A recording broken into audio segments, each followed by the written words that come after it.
Hey guys, welcome back to another video. I'm Trinity. This is Tales and Tea with Trinity. And on today's vlog,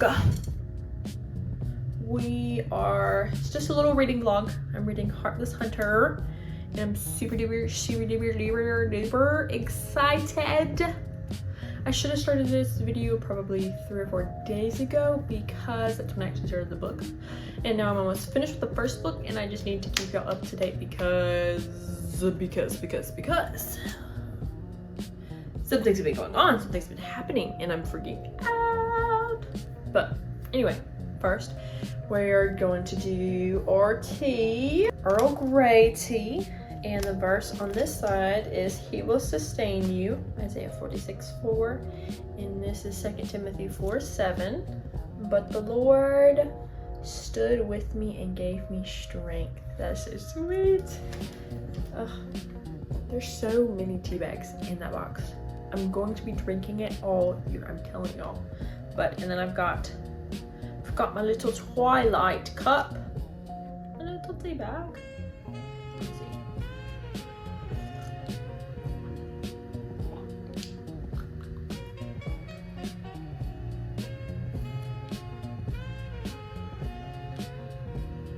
I don't know. I don't know about that one. I don't know.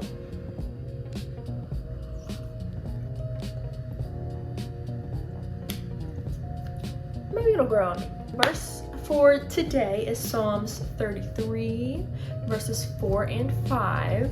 And it says, For the word of the Lord is upright, and all his work is done in faithfulness. He loves righteousness and justice. The earth is full of the steadfast love of the Lord.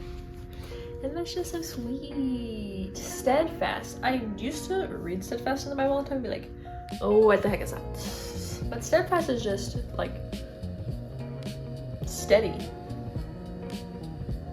Really, that's a great word, actually. Steady.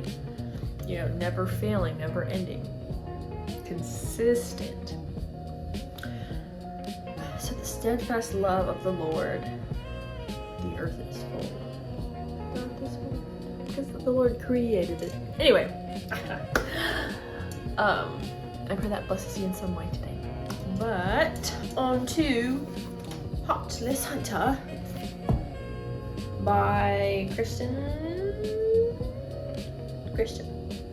C. Also, y'all comment down below and let me know if you want me to have reading vlogs that are spoiler free, or if you prefer like my live reaction of things with spoilers.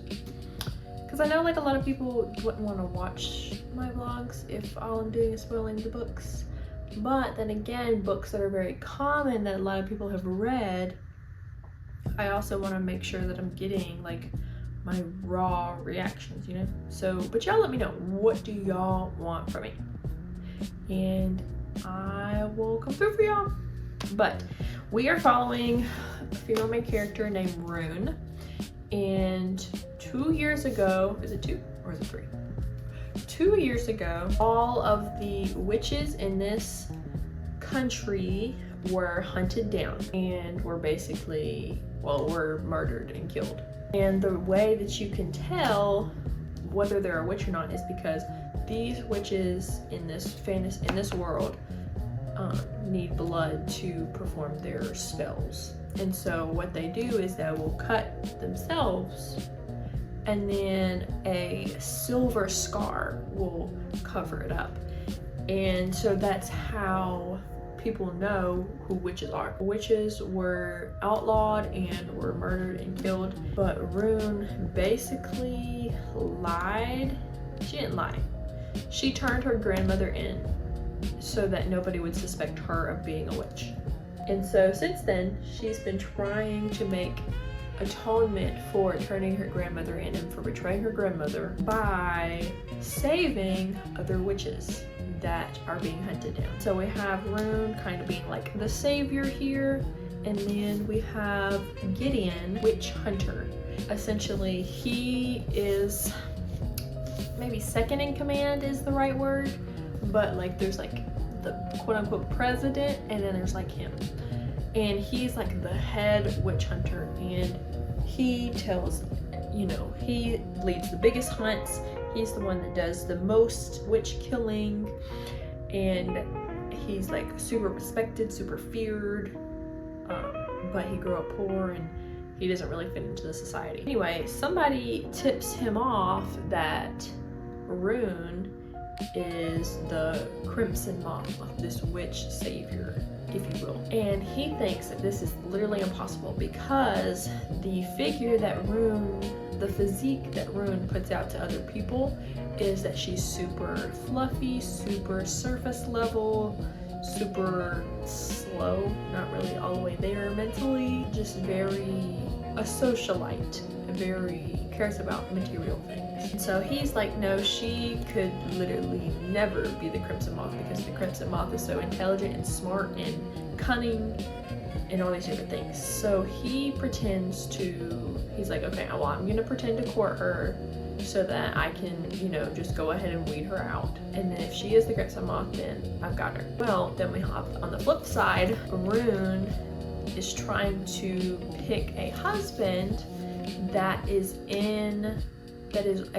a witch hunter or in cahoots with witch hunters, so that she has like their intel, so she can like basically sabotage them and be on the inside. She finds out that Gideon is interested, and so she's like, oh heck yeah, he's a great choice. He's like second in command. Like I would have all the intel I needed from him. And so she's fake courting him, he's fake courting her. Neither one of them have any idea that the other person's being fake.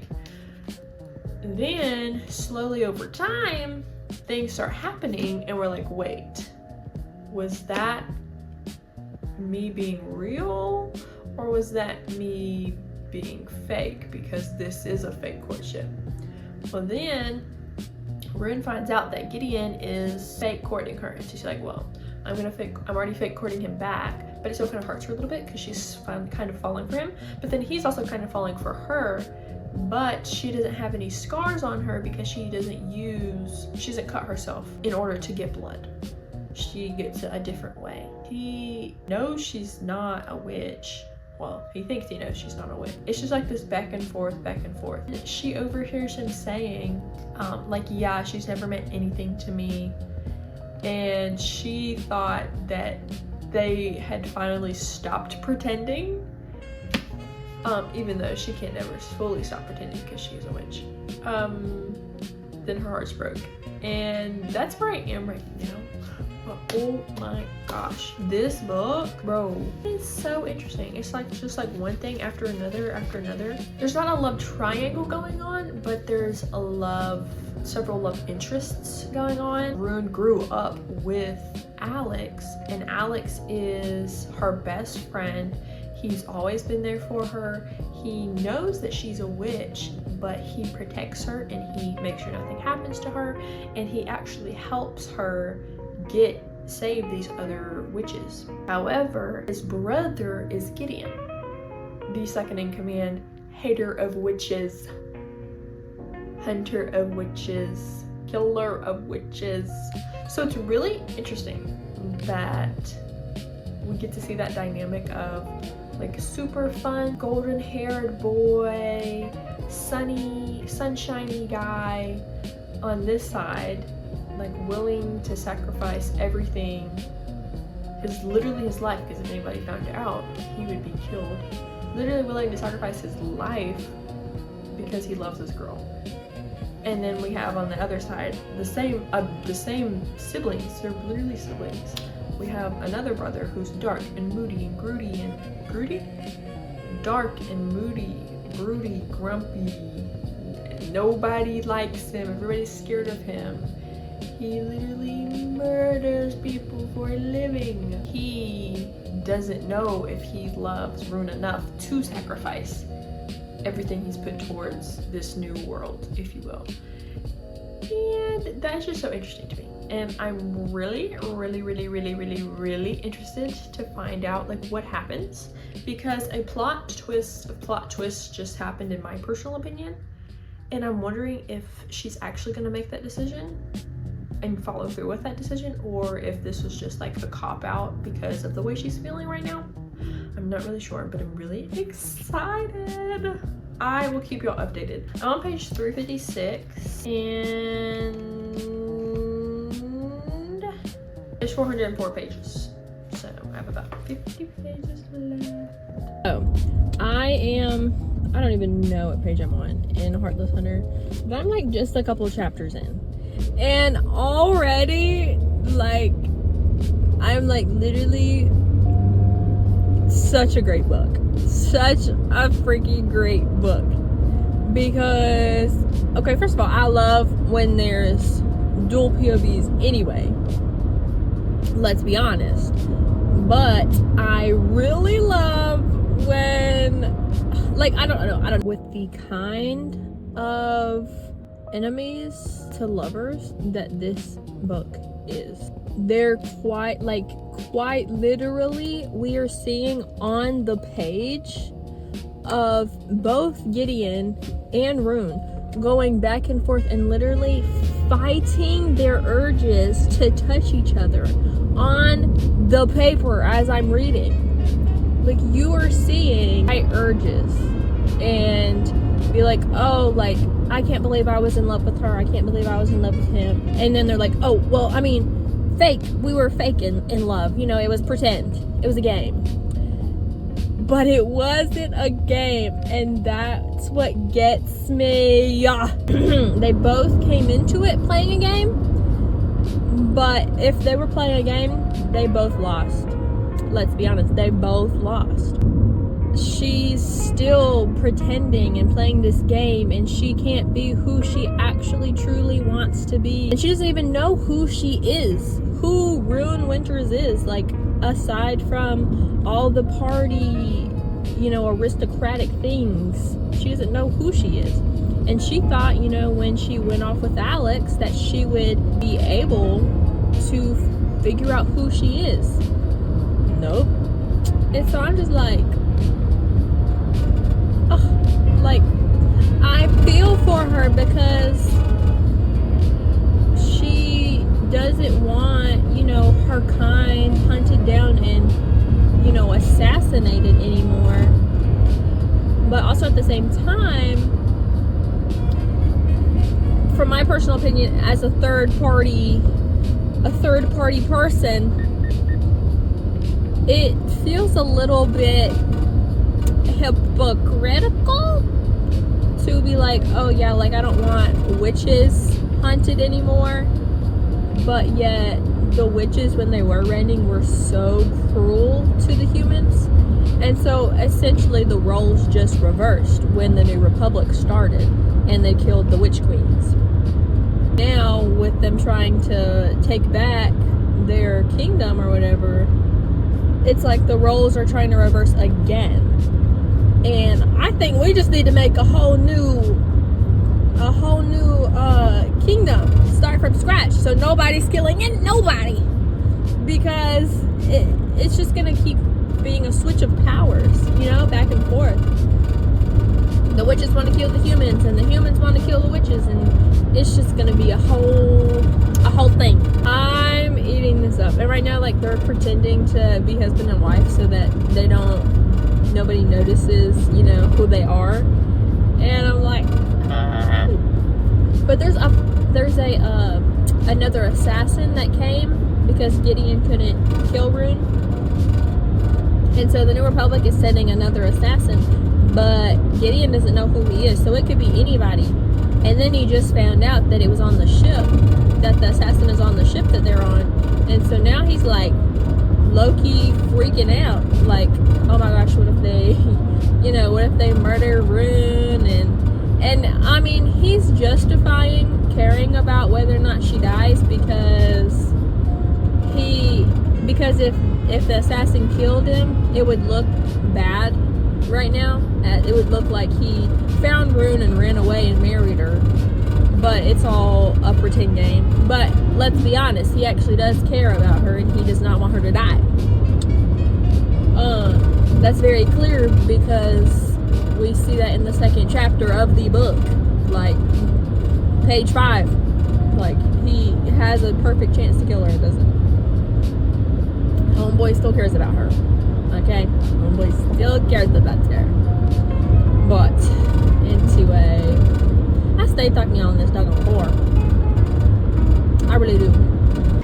Hey, what's up, guys? So I'm on lunch break. I just wanted to update you on where I am in the Heartless Hunter, and might I just say, the frustration that I have is unmatched, because she overheard him saying that he was going to betray her, but he only chose to betray her because he thinks that she was going to betray him the whole time. And then because she hears him saying that he's going to betray her, now she's over here like, oh, well, I have to betray him before he betrays me. And then when she does end up betraying him, he's gonna think that he was right all along, but really she was never gonna betray him until he decided to betray her. And it's just a cycle, and it's so frustrating because I know all of this, but neither one of them know all of this. And so, like, why can't you just love each other? You know, just love each other. That's all it is. That's all it is. But anyway, yeah, literally every single page I turn, I'm on my toes. I'm on my toes because what do you mean? And then it's like, he'll smile at her, or she'll, you know, like touch his hand, and then it's like they just get sucked into each other. And I was like, hang on. I took the dust jacket off, so don't mind me. But yeah, I'm on page 205. Look. Now, I will say I'm not a big underline girl. Like, I don't just carry a pen around with me and like underline things. But this book, I just like had to whip my pen out and just like underline. So side note, also, she drank a little too much wine, and so she was a little bit drunk. And anyway, he takes her back to their room and starts to pull off her shoes, and that is just so precious to me. I was like, this is so funny. Okay, so this is like at the beginning of the book, okay? So she's engaged to this prince, and but they, at the beginning of the book, he tries to assassinate her. He fails. The prince, you know, goes up to him or whatever, and he's like, how dare you touch her? And he says, at least she likes it when I touch her. Hands down, best quote ever, truly. Oh, and then at the beginning of the book also, they're like talking because he was supposed to assassinate her, but he saw her crying. And so anyway, he says, I know the crimson moth, and she is no caged thing. I pity the man who clips her wings.